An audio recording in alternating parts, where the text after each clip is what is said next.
என்ன தமிழிசைக்கா நல்லா இருக்கீங்களா? பிறந்த நாள்லாம் கொண்டாடி ஒரே கலக்கிறீங்க போல. அது என்ன கேக்கு நினைச்சீங்களா இல்ல கோமியம் நினைச்சீங்களாக்கா? பிறந்த நாள் கேக் வெட்ட சொன்னா மாட்டுச்சாணி உருட்டுற மாதிரி உருட்டுறீங்க. போங்கக்கா. சொன்னாரு ராஜா சொன்னாரு, முஸ்லீம்கிட்ட பிரியாணி வாங்கி திங்கிறவன்லாம் இந்துவே கிடையாதுன்றாரு. சரியான பதிலடி கொடுத்துருக்கீங்க போல அவருக்கு.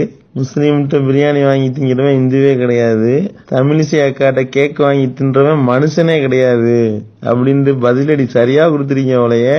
நீங்க கொடுக்கக்கூடிய கேக்க வாங்கி தின்றவன் ஜெத்தான். எவ்வளவு அழகா மூக்குச்செடிய ஒரு பக்கம் சிந்துறீங்க, அப்படியே பிசைஞ்சு அடிச்சு உழப்புறீங்க பாருங்க. உண்மையிலே இது ஒரு தனி சாதனை தான் போங்க. இதயம் பலவீனமானவர்கள் இந்த வீடியோவை பார்க்க வேண்டாம்னு சொல்லி நீங்க கேக்கு பிசைகிற வீடியோ அனுப்பி வச்சிருக்காங்க, பாத்துக்கிறங்க. வீடியோ பார்த்தவங்க இனிமே வாழ்நாள்ல கேக்க திம்பாங்களா? கொஞ்சம் யோசனை பண்ணி பாருங்க. மனசாட்சி வேணாம் உங்களுக்கு? பிறந்த நாளுக்கு கேக்கு வெட்டி தான் கேள்விப்பட்டிருக்கோம், கேக்க உழப்பி இப்பதான் தடவையா நேர்ல பாக்குறோம். இதுல உங்களை டாக்டர்னு வேணும்னு சொன்னாங்களே, டாக்டர்னு கேக்கு வெட்டுறதுக்கே துப்பு இல்லையா? நீங்க கத்தி பிடிச்சு எங்கிட்ட ஆபரேஷன் பண்ண போறீங்க? போட்ட நான் ஒரு டாக்டர், பர்டிகுலர்லா ஸ்கேன் டாக்டர். போட்ட நான் ஒரு டாக்டர், பர்டிகுலர்லா ஸ்கேன் டாக்டர். விளங்கி போச்சு. உங்கள்கிட்ட ஆபரேஷன் பண்ண கத்திய கொடுத்தா கேக்க பிசைஞ்ச மாதிரி, கேக்க வளர்ப்புன மாதிரி ஹார்ட், கிட்னி, ஈரல், கல்லீரல், மண்ணீரல்னு எல்லாத்தையும் பிச்சு போட்டு கொதறிட்டீங்கன்னா என்ன ஆகுறது? கொஞ்சம் யோசனை பண்ணி பாருங்க. ஈக்காட்டு தாங்கல்ல கர்ப்பிணி பண்ண காப்பாத்துனது இப்படித்தானோ? நம்பிட்டோம். நீங்க டாக்டர் தான், நம்பிட்டோம். கேக்குறவன் கேனையனா இருந்தான்னா எரும மாடு ஏரோப்ளேன் ஓடிச்சுன்னு வாங்கலாம். அந்த மாதிரி இருக்கு உங்க கதை. கேக்கு வெட்டவே துப்பு இல்லையா? நீங்க எல்லாம் எங்கிட்ட ஆபரேஷன் பண்ண போறீங்க கத்தி பிடிச்சு? கடைசியில் இப்ப என்ன நிலைமை தெரியுமா? சின்ன பசங்களை திட்டுறது கூட தமிழிசை கேக்க உழப்பின மாதிரி உழப்பாத அப்படின்னு சொல்லி திட்டுற அளவுக்கு ஆயிப்போச்சு இப்ப நிலைமை. ராஜா சார் வேற ரொம்ப ஆக்ரோஷமா கேட்டாப்ல, முஸ்லீம் இந்து கொடுக்குற விபூதி வாங்குவானா, குங்குமம் வாங்குவானா, குங்குமத்தை அப்படின்லாம் கேட்டாருங்க. அதோட சேர்த்து இதையும் கேட்க சொல்லுங்க, தமிழிசை கொடுக்குற கேக்க வாங்குவானா? உலகத்துல எவனும் வாங்க மாட்டான். மூக்குச்செடி துடைக்கிறத பார்த்தா கம்முக்கூட்டுக்குள்ள வடை தட்டி போடுற மாதிரி ஒரு வீடியோ பார்த்தோம். இதான் நடக்குமான்னு நினைச்சுக்கிட்டு இருந்தோம். கடைசியில உங்க வீடியோ பார்த்ததுக்கு அப்புறம் கன்ஃபார்மா முடிவு பண்ணிட்டோம்.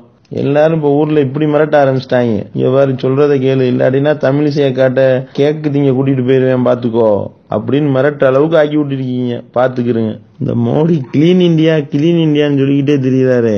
மூக்குச்செல்லி அள்ளி கேக்கல தடவி கொடுக்கறதான் கிளீன் இந்தியாவோ? சொல்லவே இல்ல. இனிமே எப்ப கேட்க தின்னாலும் உங்க ஞாபகம் தானே வரும். என்ன செய்யறது? அதை நினைச்சாதான் ஆமாக்கா, உங்களுக்கு தமிழிசைக்கு கொலை மிரட்டல் விடுத்ததா வேற சொல்லிருக்கீங்க போலயே. கண்டிப்பா கொலை மிரட்டல் விடுக்காம என்ன செய்வாங்க?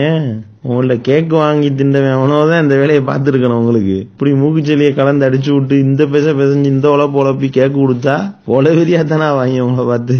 கேக்கு பிசைஞ்சு கொடுக்கறப்ப கூட வாங்கி தின்றுப்பாங்க. வீட்டுல போய் நீங்க லைவ் போட்ட வீடியோ பார்த்துருப்பேன், அதுலதான் விக்ஸ் ஆயிருப்பாங்கன்னு நினைக்கிறேன். கொலை மிரட்டலாம் அநேகமா இந்த கேக்கு மேட்ரு திசை திருப்ப கூட உங்களுடைய வேலையா கூட இருக்கலாம்னு நினைக்கிறோங்க பல பேரு. எது உண்மையோ இறைவனுக்கே வெளிச்சம். உங்களுக்கு எல்லாம் கொலை மிரட்டல் விட்டா அது கொலை மிரட்டலுக்கே கேவலம், தெரியாதா? அந்த அளவுக்கு ஒருத்தானாலாம் கிடையாதுங்க. நீங்க சும்மா விளையாட்டு பண்ணிக்கிட்டு இருக்காதீங்க. குரங்கு கையில் கிடைச்ச பூமாலைன்னு சொல்லிட்டு ஒரு பழமொழி சொல்லுவாங்க.